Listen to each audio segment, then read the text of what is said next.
Hey guys, Chris from Smile here with another tips video.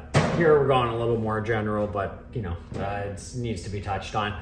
AC not cooling. For whatever reason, you go to turn on your thermostat, you're just getting warm air out of the vents or maybe no air at all. We're gonna touch on some stuff here. So when it comes to not cooling, there are a few main reasons that are going to produce this issue. So compressor related issues. If your compressor is not compressing, it's doing nothing, right? The fan might be running. It may be deceiving. You come out and see the fan running and think my AC is fine, but it could just be the fan and the compressor's not running at all. This is something that us as technicians, we know to test for. We can see it based on our gauges alone. We can see right there, oh, the numbers are exact same on both sides. We know the compressor is not compressing gas, and then we can get in to find if it is, the contactor or the capacitor or the compressor itself that has, electrically or mechanically failed in the compressor's sake. So for us, we would know where to check our voltages to make sure the contactor is sending power and to make sure the capacitor is sending its full 35 or 40 or 45 microfarads that are needed to run the compressor.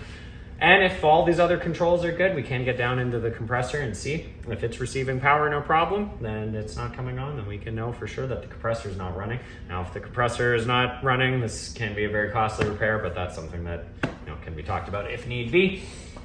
Other reasons that the AC could not be cooling though, if your outdoor unit gets nice and plugged full of dust and debris and all this stuff, you can see it here on the sides of the unit, a lot of dirt can get in there. If it gets dirty enough, you have a little pressure switch inside and it'll know that the pressure is too high because of the dirt. It'll shut the system down, and then that's another common one that can be causing that.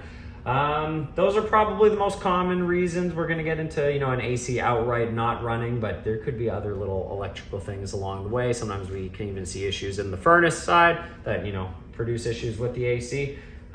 But regardless, if your AC is not cooling or it's just cooling a little bit, it's important to get us out there right away so we can get this thing up and running as quickly as possible. Make sure it doesn't damage itself further. Make sure that you have that nice cold air you're looking for as quickly as possible.